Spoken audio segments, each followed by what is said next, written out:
સ્થાનિક સ્વરાજની આગામી ચૂંટણીને લઈને ભાજપ દ્વારા કમલમ કાર્યાલય ખાતે મહત્વપૂર્ણ બેઠક યોજાઈ। બેઠકમાં આવનારી ચૂંટણી માટે વ્યૂહરચના તૈયાર કરવા સાથે પ્રચાર, પ્રવાસ અને સંચાલન જેવા મુદ્દાઓ પર વિસ્તૃત ચર્ચા કરવામાં આવી, જેમાં પ્રદેશ અધ્યક્ષ જગદીશ વિશ્વકર્માની અધ્યક્ષતામાં ચૂંટણી સમિતિ ચર્ચા કરી હતી।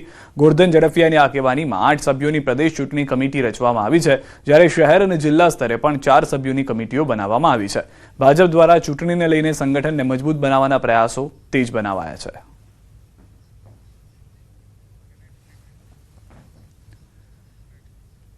રાજ્યમાં સમાન નાગરિક સંહિતા યુસીસી લાગુ કરવાની દિશામાં મહત્વપૂર્ણ પગલું ભરાયું છે। ઉત્તરાખંડ મોડલ અપનાવવાની હિલચાલ તેજ થઈ ગઈ છે। આ નવા કાયદા હેઠળ હવે રાજ્યમાં કોઈપણ ધર્મના લગ્ન અંગે નોંધણી કરાવવી અનિવાર્ય બનશે।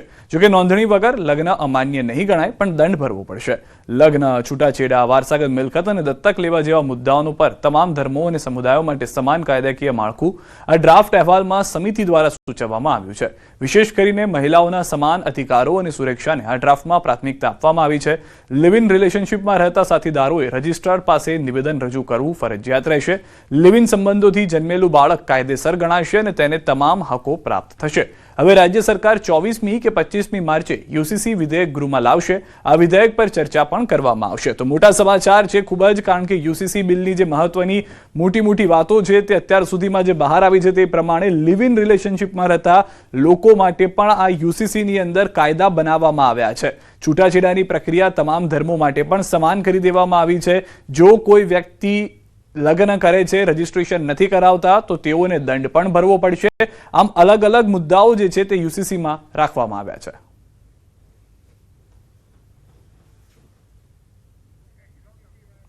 વધુ માહિતી ન્યૂઝ 18 સંવાદદાતા ગૌતમ પાસેથી મેળવીશું। ગૌતમ, 24 કે 25મી વિધેયક આવી શકે છે, ચર્ચા કરવામાં આવી શકે છે તેને લઈને, પરંતુ કયા મહત્વના મુદ્દાઓ કે જે આની અંદર સૂચવવામાં આવ્યા છે કમિટી દ્વારા?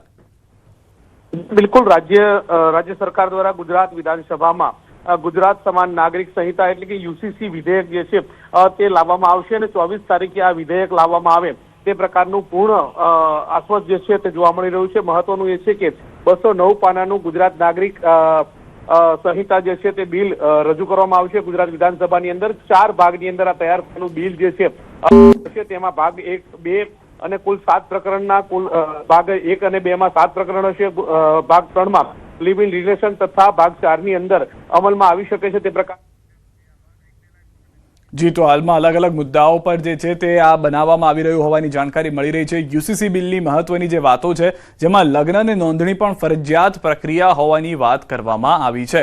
છૂટાછેડા અને ભરણ પોષણના પણ સમાન નિયમો બનાવવામાં આવ્યા છે, કે જેમાં કોઈ એક ધર્મ માટે કોઈ પણ જાતની છૂટછાટ કે અન્ય ધર્મ માટે જે નિયમ છે તે બીજા ધર્મમાં લાગુ નહીં પડે તેવું પણ નહીં। જે યુનિફોર્મ સિવિલ કોડની જે આપણે વાત કરતા હતા યુસીસી, તે લાગુ થતા જોવા મળી શકે છે। ઉત્તરાખંડમાં અત્યાર સુધીમાં દેશમાં એક રાજ્ય કે જ્યાં આગળ લાગુ થઈ ચૂક્યું છે, ગુજરાત તે બાદનું રાજ્ય બને તે માટેના પ્રયાસ કરવામાં આવ્યા હતા। નિવૃત્ત જજની આગેવાનીમાં આખી એક કમિટી બનાવવામાં આવી હતી, અલગ અલગ લોકો તેમાં આવ્યા, અલગ અલગ સમાજના લોકોને સમાવેશ કરવામાં આવ્યો। વધુ માહિતી ન્યૂઝ 18 સંવાદદાતા ગીતા પાસેથી મેળવીશું। ગીતા, કઈ રીતનું આખું આ આયોજન જોવા મળી શકે છે યુસીસીને લઈને? જી, આજે કેબિનેટમાં વિસ્તૃત ચર્ચા થઈ છે અને આગામી સમયમાં સમાન સિવિલ કોડનું જે બિલ છે તે વિધાનસભામાં પસાર થશે। હું આપણે કહેવા માંગીશ કે બિલ જે છે તે 209 પાનાનું છે, જેમાં લગ્ન, છૂટાછેડા, લગ્નની વિધિ, લગ્નના કરાર માટેની શરતો, લગ્ન અને છૂટાછેડાની નોંધણી માટેના નિયમો, તે સિવાય દાંપત્ય અધિકારોની પુનઃ સ્થાપના, છૂટાછેડા રદ બાબત, વારસા હક, ઉત્તરાધિકારો, હકુમત અને કાર્યરીતિ, વસિયત, વારસા હક જેવા એટલા બધા પોઈન્ટ્સ અને એટલા બધા ડિટેલમાં છે। મૃતક વ્યક્તિની મિલકતનું રક્ષણ એટલું જ નહીં, પરંતુ જે જન્મ લેનાર વ્યક્તિ એટલે કે જે ગર્ભમાં જે બાળક હોય ત્યાં સુધીની સ્પષ્ટતા આ બિલમાં કરવામાં આવી છે। પ્રોબેટ, વહીવટપત્ર, મૃતક વ્યક્તિની અસ્કયામતનો વહીવટ, મૃતકની મિલકત વારસામાં જતા તે મિલકતના પ્રતિનિધિત્વનો હક, ખાસ કરીને જે મુસ્લિમ મહિલાઓ છે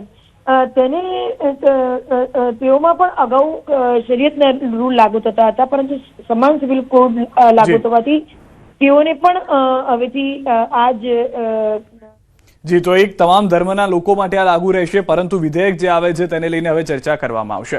અને મહત્વના સમાચાર, અમદાવાદથી 5 કુવા સિંધી માર્કેટમાં લાગેલી આગ કાબૂમાં છે. માર્કેટમાં 30થી વધુ દુકાનોમાં આગ લાગી હતી. કપડા અને પ્લાસ્ટિકની દુકાનોમાં આગ પ્રસરી છે. 3.5 કલાક બાદ આગ પર કાબુ મેળવાયો છે. દુકાનોમાં આગ લાગતા અફરાતફરી સર્જાઈ હતી. 10થી વધુ ફાયરની ગાડીઓએ આગ પર કાબુ મેળવી લીધો છે.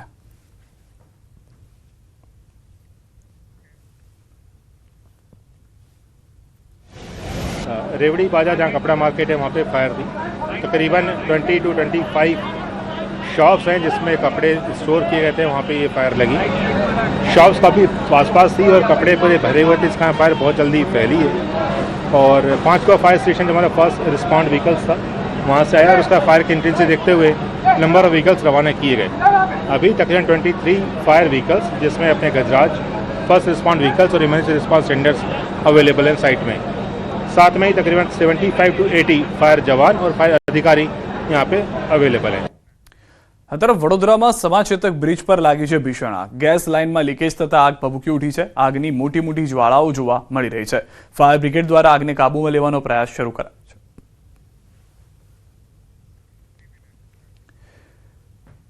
રાજકોટમાંથી નકલી જંતુનાશક દવા બનાવતું કારખાનું ઝડપાયું છે. લોધિકામાં નકલી દવા બનાવતી હોવાનો પર્દાફાશ થયો છે. 3 જુદા જુદા કારખાનામાંથી ઝડપાઈ છે નકલી દવા. યુનાઇટેડ ફોસ્ફરસ લિમિટેડ કંપની બનાવતી હતી દવા. સ્પેશિયલ ઓપરેશન ગ્રુપ દ્વારા કરાઈ કાર્યવાહી. 25 લાખથી વધુની નકલી દવાઓ કરાઈ જપ્ત. પોલીસે 4 આરોપીઓની કરી છે ધરપકડ.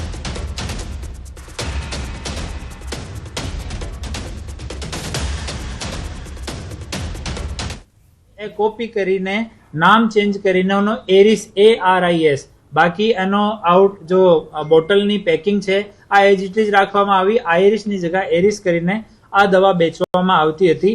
એનો કેમિકલ જો કમ્પોનેન્ટ છે એ પણ એ લોકો વેરીફાઈડ આ લોકો પાસે નહોતો. આ 3 જગ્યા રાજકોટ ગ્રામ્ય જિલ્લાની SOG દ્વારા PI ફતેહસિંહ પારગી, PSI ઝાલા અને એની ટીમ દ્વારા આ કાર્યવાહી કરવામાં આવેલ છે. અને આ જો 3 જગ્યા છે, આ જગ્યા છેલ્લા 1 થી 1.5 વર્ષથી એ લોકો આ દવાનું ઉત્પાદન કરે છે અને વેચાણ કરતા હોય છે.